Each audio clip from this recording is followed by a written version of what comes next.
Back again, riding dirty, raw, bringing all those interviews, raw, uncut, and exclusive. Man, we got one of my favorite guys, man. One of the guys that I've always admired their work, always admired their work ethic.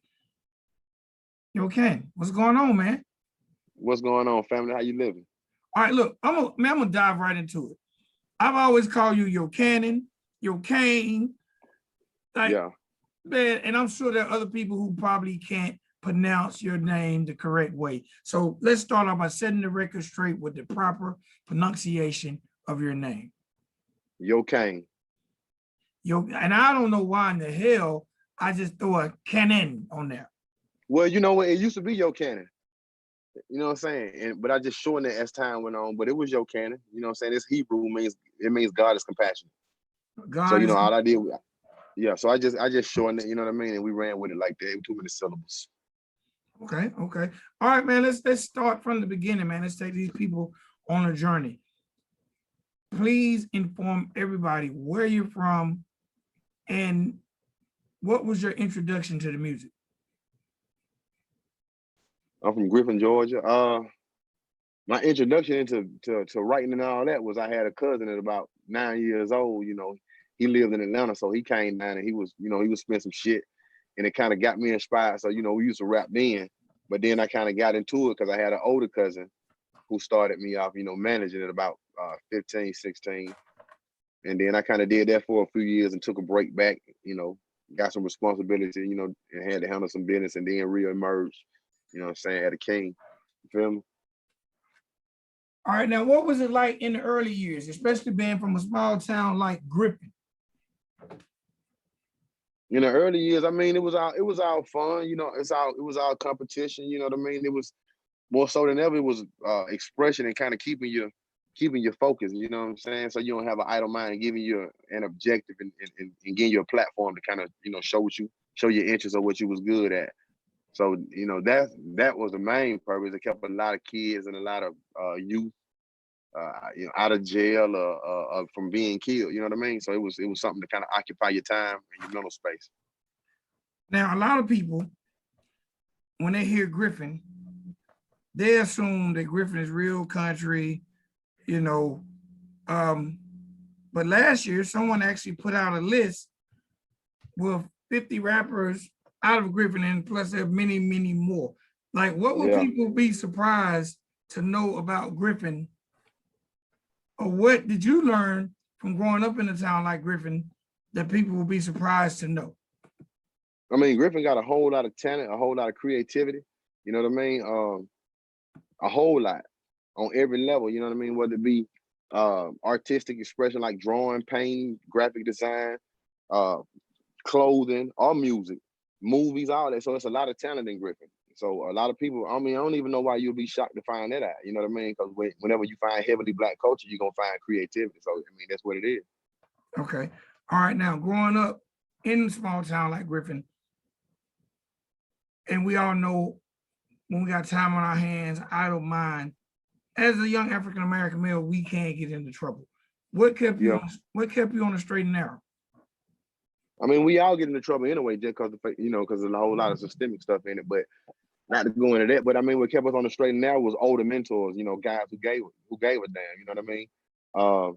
And then guys like you, guys like my cousin. Some Anthony from Old Head. Uh, older guys who just took an interest in the youth. There's one thing I respected about you. For as long as I known you, when I was introduced to you, you was already into the culture. You always managed. You always giving back. You always really loved the culture. I always had a hand in it. I always kind of gave some kind of platform, whether it been television or whatever. You know what I mean? So I respect that. You know what I mean, about you and a lot of the older cats that really gave a fuck. That's what kind of kept a lot of cats out of trouble. You know what I mean? All right. Now, when I first remember, and you mentioned, shouts out to my man Anthony Dukes. You were part of Old Head. You were in a group. Talk a little bit about the early years of Yokane and some of the people you worked with and some of the early projects. We put out a couple of projects back then. I mean, we had like Casino K, you had Thug Love, Blackout, Prophet, uh, Claymo, uh, J Show. We even had like a Samuel Chaos, Trey, I don't want to forget nobody. Hold on. Alicia, Angel. Uh, we worked with a lot more people, but I'm pretty sure probably a couple more people around. But it was just so many, you know what I'm saying? Robert. It was a lot of youth, man. A lot of love. Man, You know what I mean? you got a good ass memory, man. You just named a bunch of damn people. Yeah, bro. You got a good memory. Now, in those infinite stages of your career, like what are some of the most important lessons you learned? Patience, unity. I mean, man, I'm an avid learner. I love to learn. I read, I study. So I got, you know what I'm saying? There's a lot of information in my head.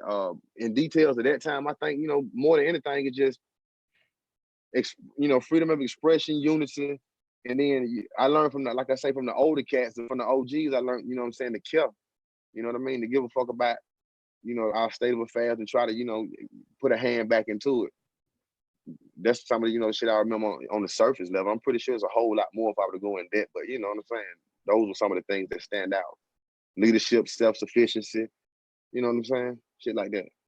No doubt, no doubt. Now, as you start to break away as a solo artist, Okay. and do your own thing without old head records, like what was that feeling like? Because being in a conglomerate and doing it on your own is two different levels. So first of all, what caused you to step out, and what's it like basically running your own conglomerate? I mean, as stepping out at first, you know what I'm saying? You know how anything go. You ain't got a team behind you. So when you first stepping out, you know, it's a lot of self-doubt because it's just you. The edification's kind of gone. But I mean, me, man, I've been blessed with a whole lot of talent, man, and I'm so passionate and driven that's me my whole life, man. Like I said, I've been doing it since 9, and I'll probably do days. You feel me? Whether it be animation, music.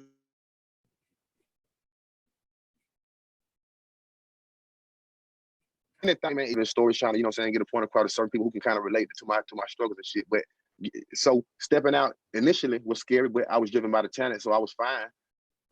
Now as an adult now and owning a company and being a businessman, then you know, my tribe, which is my internal family, you know what I'm saying? We on the same page. So if we can get 20 people on the same page, it's a whole lot of money, a whole lot of opportunity. But the fact that me and the base is my foundation, we always work together on everything we do. We fine. You know what I'm saying? We good.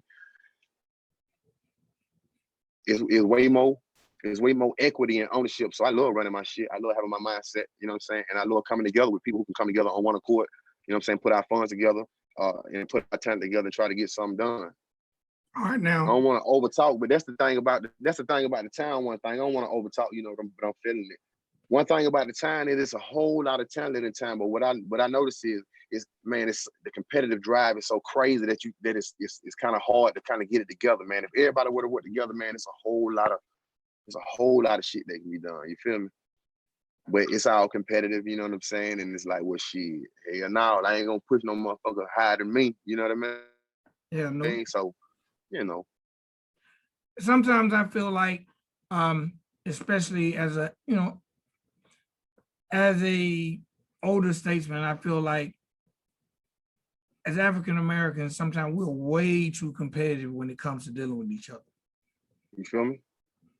And you know, it's not about that because, man, it's in our history. We've had Black Wall Street, Rosewood. We've always had situations where African Americans we can thrive, but for whatever reason, in today's time, we don't want to work together. And I've never understood that. Well, ideals have changed, and you got to think about like it can go real deep, and I don't want to go over a whole lot of listeners' head, but ideals change and then structure change. Like you got to understand, we were bred like animals. So, like I say, you think you know who you are, but a motherfucker who studied you for hundreds of years in the mindset of how you operate under certain circumstances and shit, they know you. All your moves are predictable. So, like, you were bred to be competitive by saying, like, okay, well, all y'all, it's a 400 niggas play basketball where we only got 15 slots. You know what I'm saying? 1,000 niggas rap, but you only gonna have 16 niggas get signed for the season. You see what I'm saying? So like it was always like, even with program challenge, it was always a problem. Like, yeah, okay, you so smart, we're gonna remove you from your peers. See, that alone gonna cause jealousy, because basically you implying to the person that you taking away that shit, you better than everybody else. And then you also insisting that, damn, y'all not good enough to go. So right there, you've already separated. Like you say, if you're into religion, the Bible say, let he who is strongest amongst you lead, or greatest amongst you lead. So you're gonna take the smartest ones and remove them from the situation, so you can get them new ideals. And so it's separatism. So I don't want to go into all that shit, but that's the reason why I'm saying it's so hard to work together, because it's like niggas got a concept like it's only so many slots on the team, when it's a lot of fucking money out here. It's a lot of opportunity. But you know. All right, now you keep saying you don't want to go into it, but you know what? That's why I want to talk, to get into it. The purpose of me doing these interviews, I call them raw, because I don't want to just talk to artists about being an artist, man. Like a lot of times I feel like the masses think all artists have to offer is music. But man, we have ideology, we have theory, we have all kind of different things that we can offer, and that helps build the nation. Because we're not the same, but sometimes we got to figure out how to put each other on the same accord. You feel me? Because success is the end game for most people, some form of success. Right. But we got to realize that my success might be different from your success, so we both can obtain that. So let's talk a little bit about separation. Okay. And until you just said that, I never thought about how taking a child, putting them in program challenge can really cause a bigger problem for that child than the success. Let's talk about separation, why you feel like in some stances it's not good. I mean, it's a philosophy. I mean, I don't think that, I don't want to go too deep, but I think it's a targeted demographic there. You know what I'm saying? I don't think that on the other side, as many of them are removed. You know what I'm saying? I think that in order, you gotta understand that the leader's gonna rise up amongst the people. So like if we impoverished or we oppressed, then the smartest is gonna be the one that's gonna change the paradigm. It's gonna make the shift, right? So that means that I gotta take him out of the situation, so that he ain't impoverished and he don't feel like, that's the commonality removed. He don't feel like them. Now watch this. By the time he really, it's just like a job. You work there 12, 13 years, they get you youth. And by the time you realize that, fuck, I don't got fucked. In a situation like program challenge or whatever, moving the leaders, it's like, well, shit, you can't go back. It's too much resentment. So now you're a non-threat. You're sterilized. I took the smartest dude, removed him into the community, was mad at him, so the motherfucker couldn't go back. They don't fuck with him no more. And then now he ain't no threat because he can't talk to the people and he can't cross over. You can only get so far. So you know what I'm saying? You know how this shit go. Do you feel like that type of situation happens to a lot of our leaders? Of course. I mean, the leaders get the ones who are the real threats. They first come to buyout. You feel me? The buyout, the movie deals or whatever we're gonna offer them guys, man. Like, or if they ain't going for that, then you know how that shit go, man. Assassination come after that. I don't want to get too deep into that, but I will say that so-called leaders, if you see a leader, more than likely he been appointed. See, a lot of leaders are given to you so that you, like I say, a lot of the movements we got going on is simply because they control the narrative. Because if you can't control the narrative, then get what? It's unpredictable, and it's all about predictability, right? It's just like investments. You only make investments that you know are pretty much guaranteed to win on. You don't do chance investments. It's not wise investors. Wise investors, it's a guaranteed philosophy. It's a guaranteed number game, and if it don't make sense, then I don't invest, right? Right. Savvy investors, everybody else think it's a gamble game, like casino. Like I'm gonna throw something in and hope I win. They're poor man game. Okay, what do you credit your knowledge to?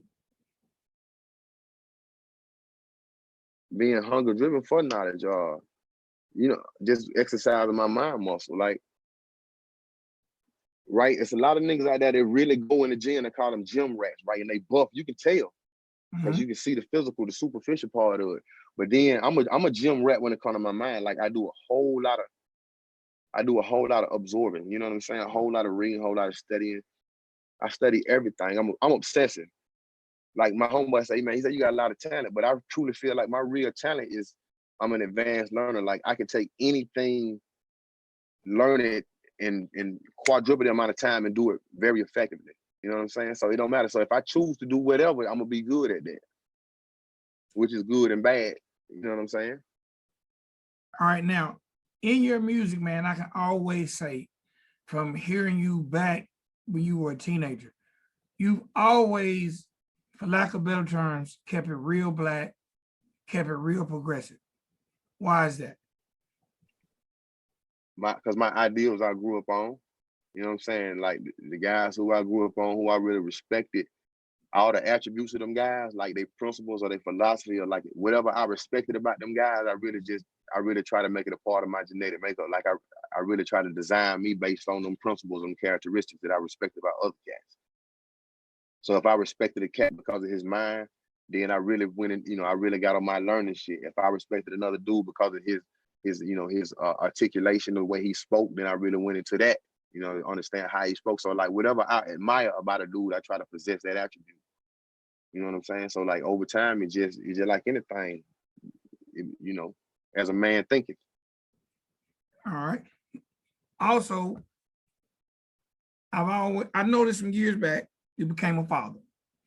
Mm-hmm. I don't know if you've had other kids, but I remember seeing posts when your son was born. Yeah. How has fatherhood changed? Number one, Yokane as a businessman. Number two, Yokane as a artist. I got a daughter too, and she's 17, and my son is 8. So it was two shifts. As a young dude, my daughter kind of, she slowed me down because I remember when I was a younger dude, I was kind of wild. But like I say, whatever other than circumstance, whatever attributes I respected about cats, I really possessed them. So like, back then I was growing up on some wild shit. So when I was young, 21, 22, because I stayed in Indiana for a minute too, I just was doing stupid shit. So I feel like my daughter really just, in a sense, kind of saved me from doing something stupid. And that was level one. So that was my first break from music too, man. I had to get a job, I had to handle my situation. And then with my son's birthday, it was a little different. You know what I'm saying? He kind of made me tighten up on my business because I was older and my philosophy had changed on certain things. So, and then even now with my music is the way it affects me now. My son is like my biggest fan. So like the way I see him look at me when I do certain things and say certain things, he know word for word. Two things. First of all, it drives me to continue to do it. I'd rather him get it from me than out there, you feel me? And then the other thing is, it really kind of taught me social responsibility in a sense. Like, I keep it 100, you know what I'm saying? But like certain things, I try to make sure that it ain't in a glorification sense because it's like shit. You know what I mean? I give a fuck about not just mine, but somebody else's children. Like, and I don't want to step on nobody's toe, but I just feel like a lot of our ideas or our subject matter ain't got to be focused on the same kind of shit.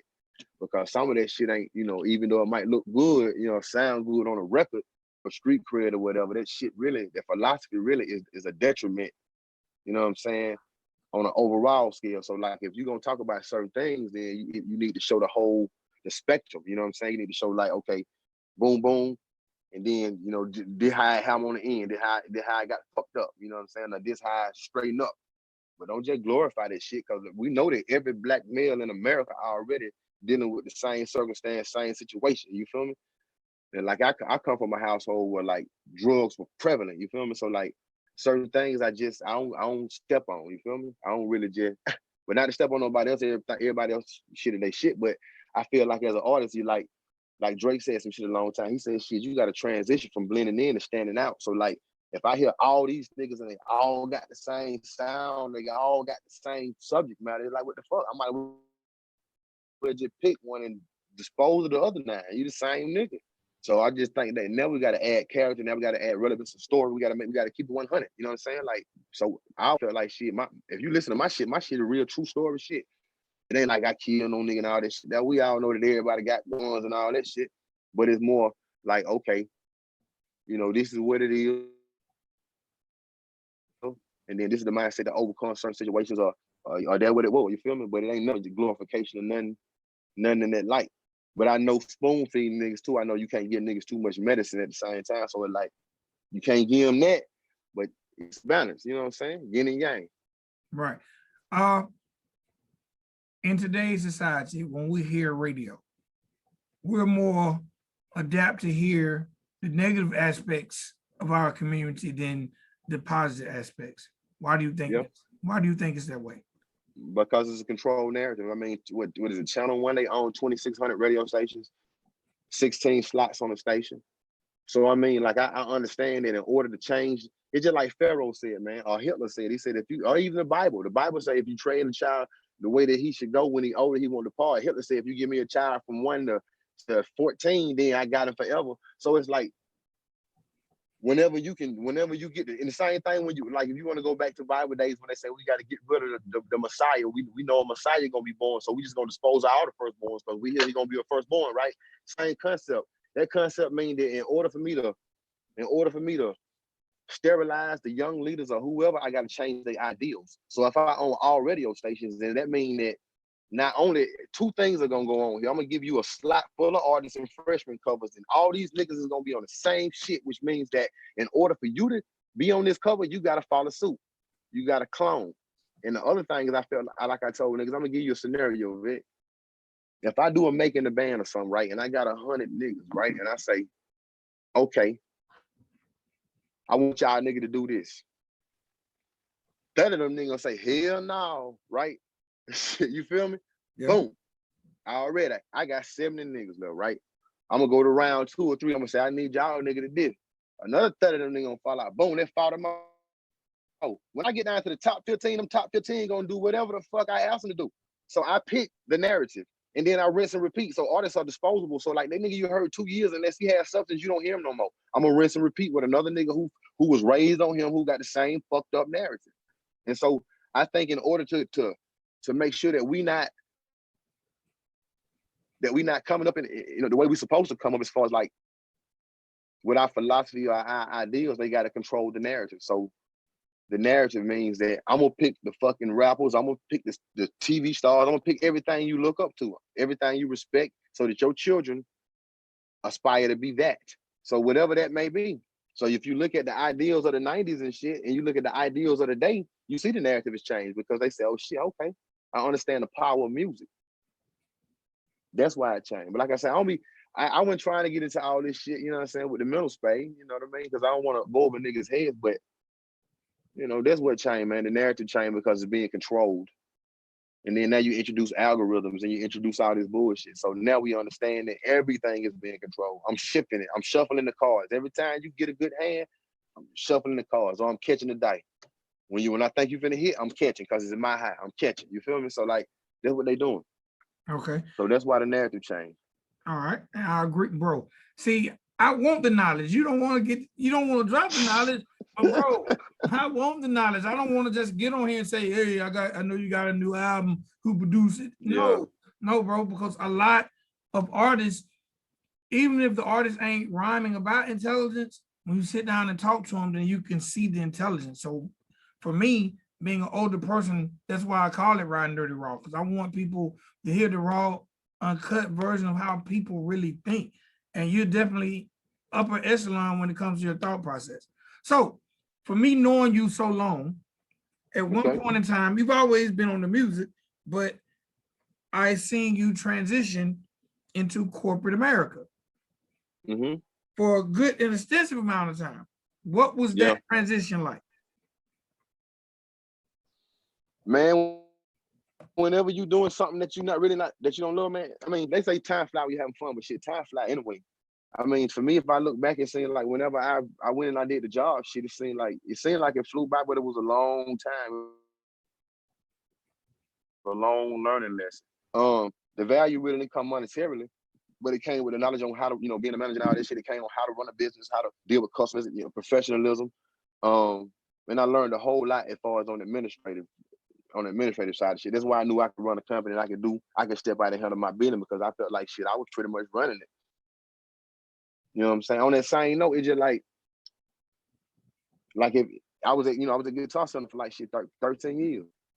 And I want to say on that same note, like if a nigga for real about music the past 15 years, and he within 45 minutes or miles of the motherfucking Fed, Clayton County area, man, he for real about music, man. I don't hook that nigga up, man. I don't hook the studio up.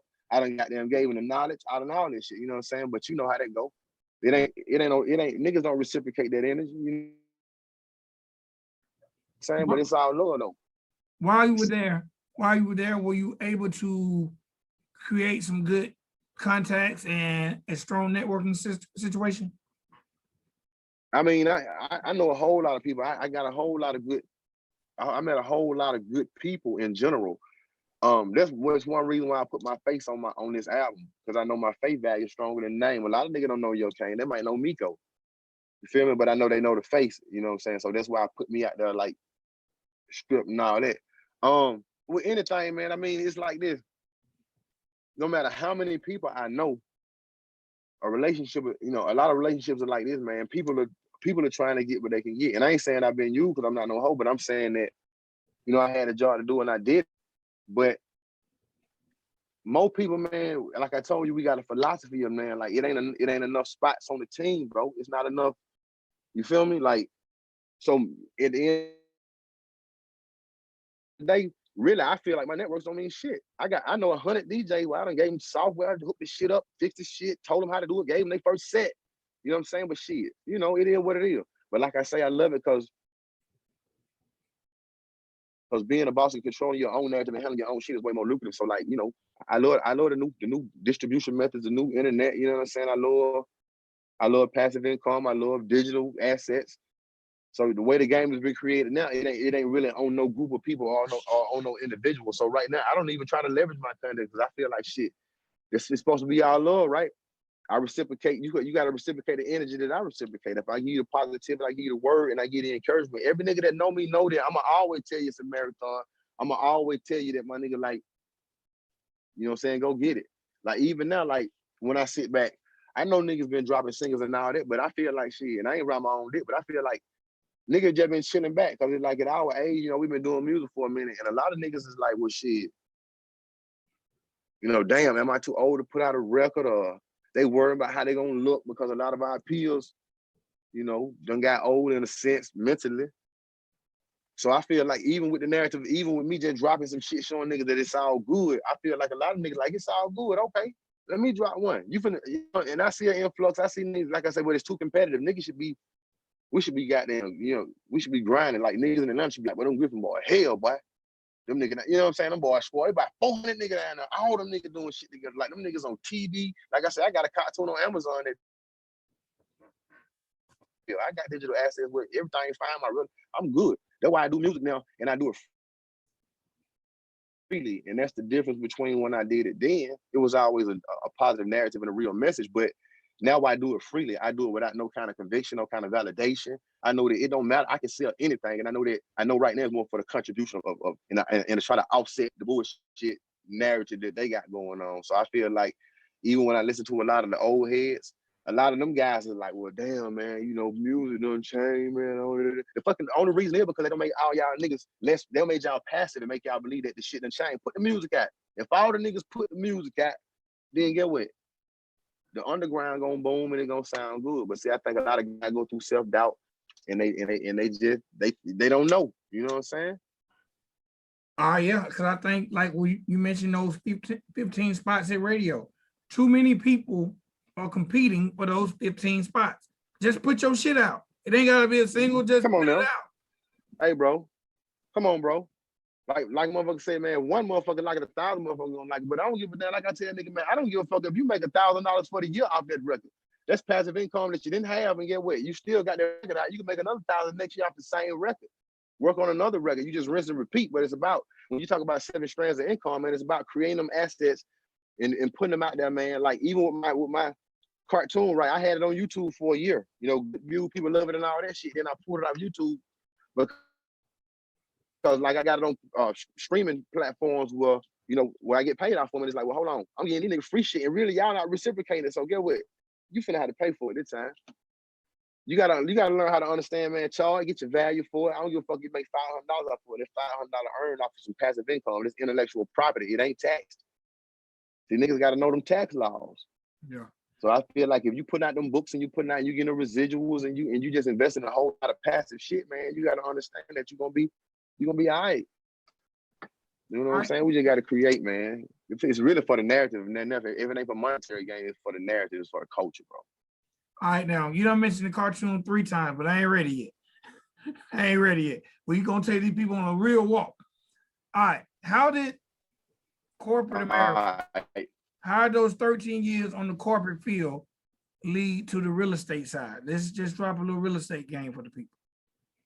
Well, once I realized that unless you comply or you at a, like, you got to understand, right? You could work a job and be overqualified, and it ain't just got to be your educational background, but it could be your ideals or your mindset, right? Meaning that you don't comply as easy. You're not a go along and get along, or your morale is there, so you're not willing to do what's in the best interest of the company because you ain't willing to fuck over people, right?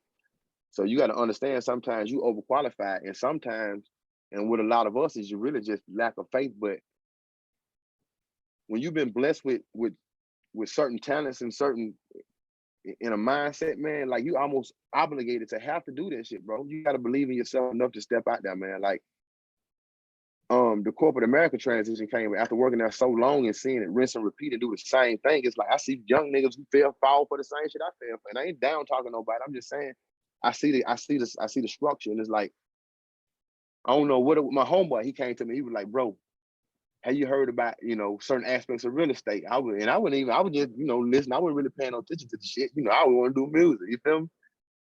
So he was like, yeah, I shot me some interviews and shit, but I was like, well, let's do it. Let's try to do it. And for some reason, we just can't get it together. But like I told you, whatever I'm into, my dog, I'm obsessive. So like once I got into it and decided I wanted to do real estate, bro, like it was no stopping me, bro. Like I don't give a fuck what it is. So once I learned the game, once I learned, real estate, I start my first whole thing on, because it's all mindset. First, I read Rich Dad Poor Dad, which is I ain't being cliche, but there's some real literature you really got to get to change your financial literacy, your mindset from coming from where we came from. Because our parents like, get a good job, go to school and all that shit, but that never works. So you got to understand certain things. So that Rich Dad Poor Dad changed my mindset, and then I'm really into African culture, spirituality, and all that. So I feel like ancestral messages and like paradigm shifts, shit happened, man. It was certain things were meant to be, and it came across my lap, and I believed it, man. And I'm gonna tell you, I worked it. I worked it, and I sacrificed for about a year until I seen the first payoff, and I was like, fuck. And that made me say, I ain't working no more for nobody else. You know what I'm saying? And from then on, I just decided that I knew I was like, okay, you do this game, you can do this at any time, however you want to do it, moderately or obsessively, and you'll be okay. So like, really with anything, it's specialized knowledge, right? It ain't just the fact that you got knowledge, but it's applied knowledge. So if you learn, you got to learn specialized knowledge, trade. You got to learn how to do things, how to like, even I tell my wife, I say, shit, in school, I wouldn't have did no college prep. I would have did goddamn vocational, like for real, trade, having your own business. My counselor told me one time, he said, man, you need to switch it over, man. You don't need to do college prep.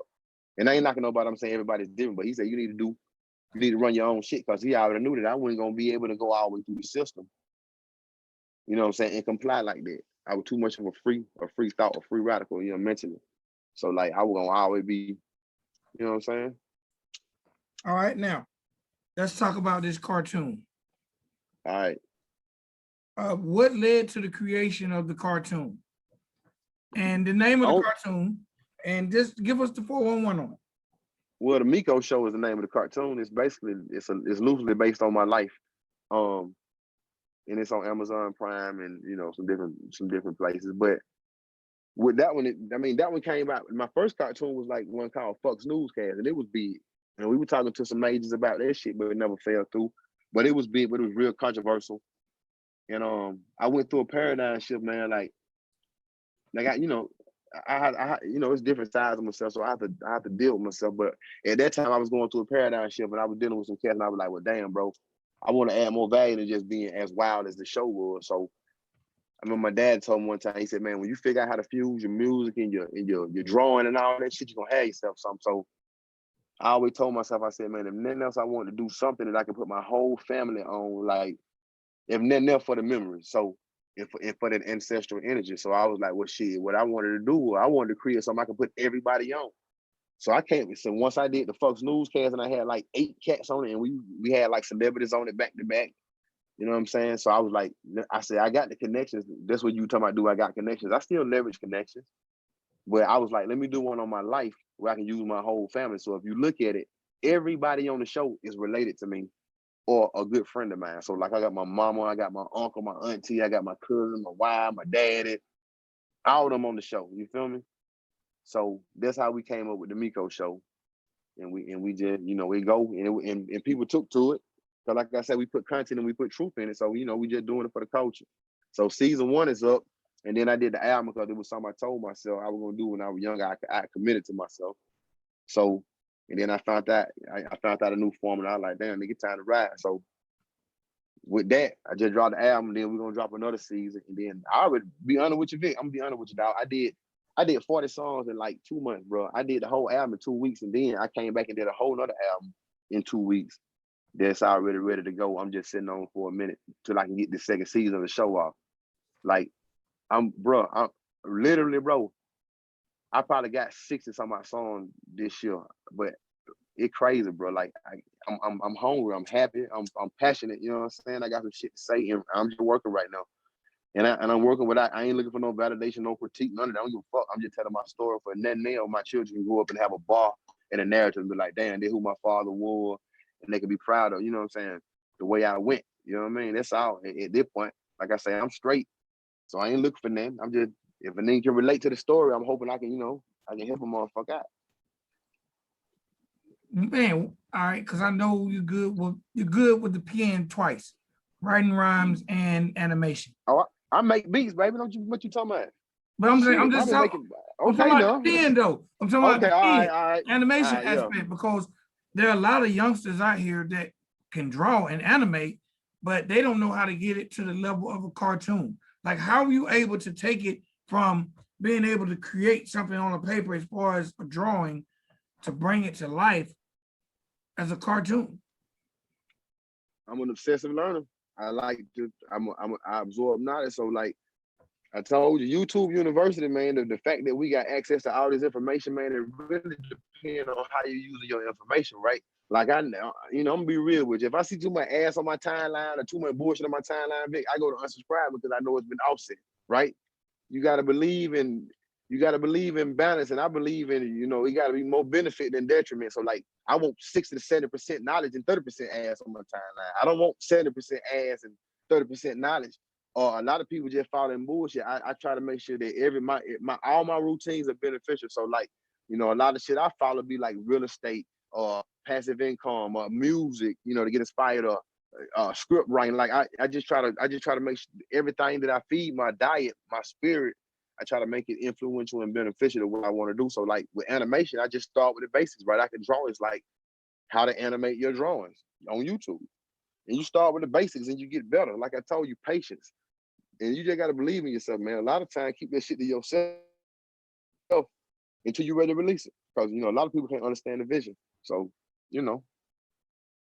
Speaking of got me doing all the time. Speaking of not understanding the vision, how many people in your inner circle left your inner circle because they didn't see your vision? Left my inner circle? I don't have a lot of people in my inner circle. Other than the people, like I got some friends I put on everything. I try to, if you look at all my projects, whether cartoon music, whatever, I always try to connect with the same people. But for the most part, I mean, I don't have a lot of people in my circle other than, like I say, the foundation.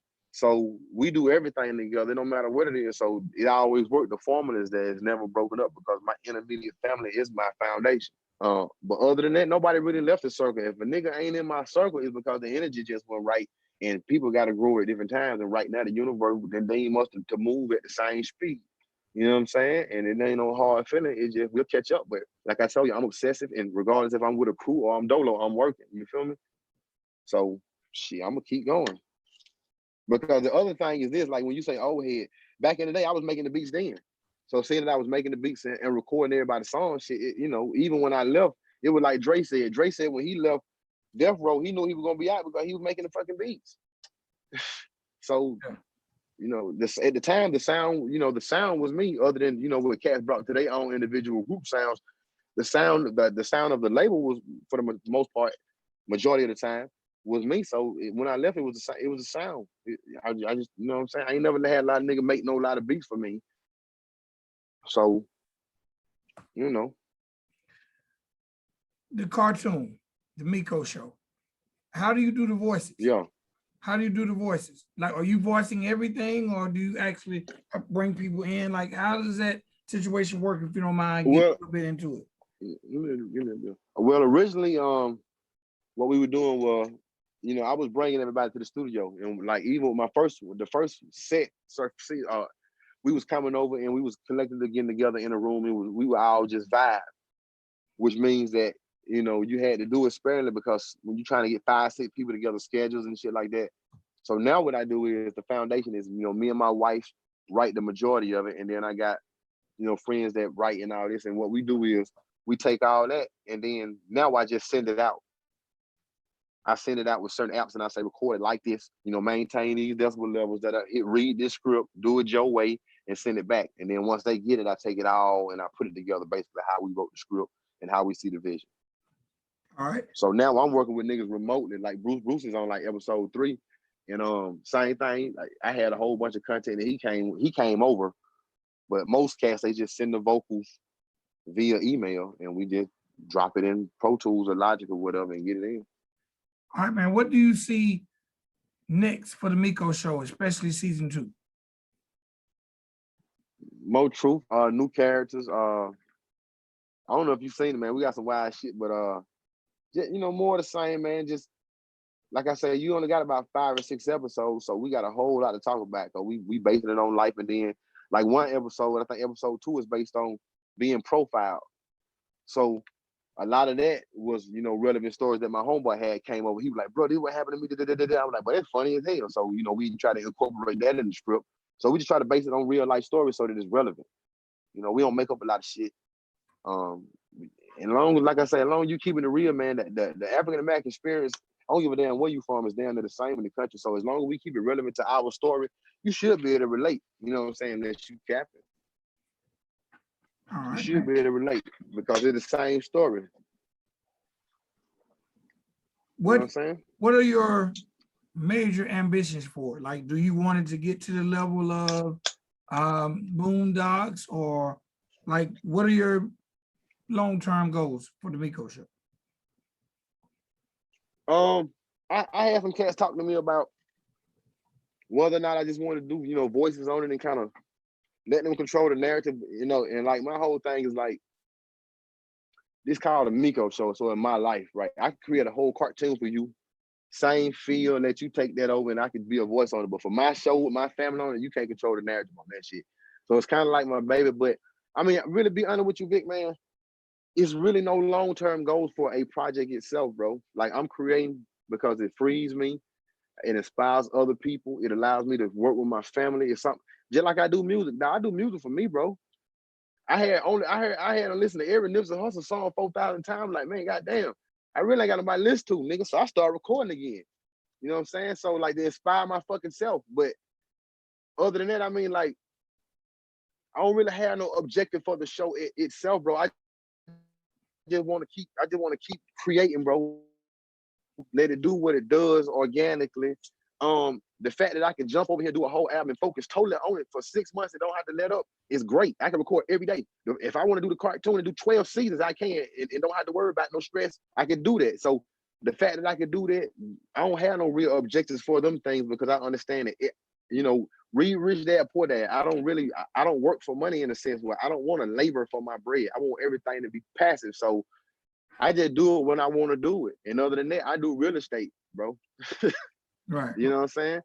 Right, no doubt. All right, look, let's close this thing out by talking about this latest project. Okay. How long in the making? Well, you said what? How many songs in 2 weeks? You recorded in like 2 weeks? I recorded this album in 2 weeks. It was 18 songs on it. I think I did like 26 songs. But I said I did like 40-something songs in 2 months because I recorded the second album. All right. The first thing I gotta ask, why did you pick that title right after that? Why'd you pick?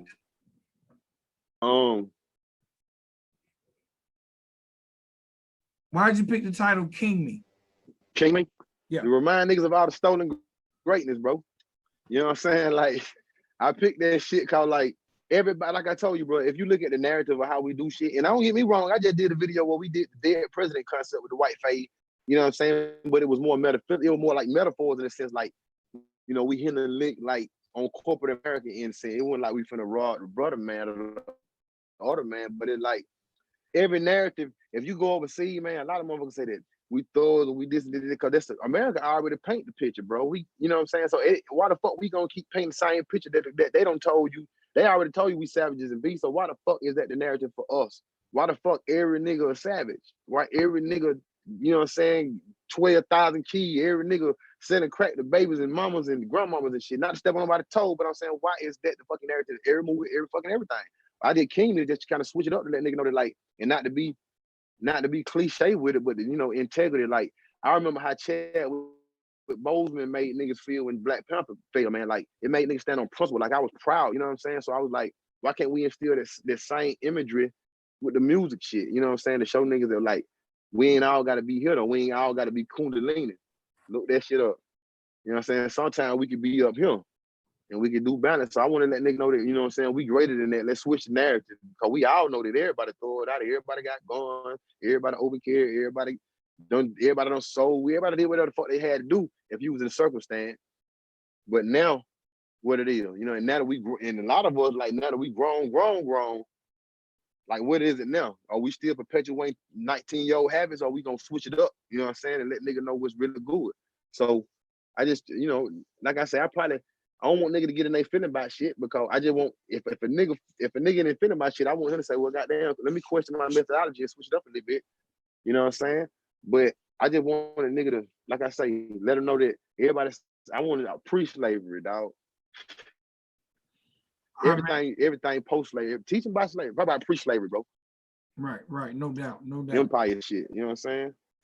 I mean, one of the songs I really, really appreciate the most off of the project is My Mama Baby. Like, that one really, really touched, man. Tell me where that song came from within you. What made you feel like the world needed to hear that? Originally, when I heard the song, I mean, when I thought of the concept, you know, I had heard one of Lil Wayne joints he did with his kids, right? Where he put them on the end, he would let them rap. And I was like, man, that's kind of cool. You know, they put your kids on there. I was like, man, you know, and I said, this shit dope. I said, man, you know what I'm saying? It should have been a little different though, you feel me? So my son, you know, he got a YouTube channel. He got like 3 million views. So I was like, you know, he do everything. He do acting, superhero stuff and all that. And he wanted to do a song. So I was like, let's do that. So like I told you, the concept just came, man. I don't question nothing. The concept came, it felt good. And I was like, I'm gonna put my son on this. So it worked, but you know, more so than anything, more so than the response, it was just about capturing that moment, man. Just doing something with my, you know, with my kid, bro. Like that was like I told you, bro. Like that's the rich shit to me. You know what I'm saying? Because I thought about, I said, I'm sorry. I said if I leave tomorrow, you know what I'm saying? Like what kind of, that's why I did the album too. I said, what kind of narrative? Like you got to show a motherfucker you was here and what you stood for.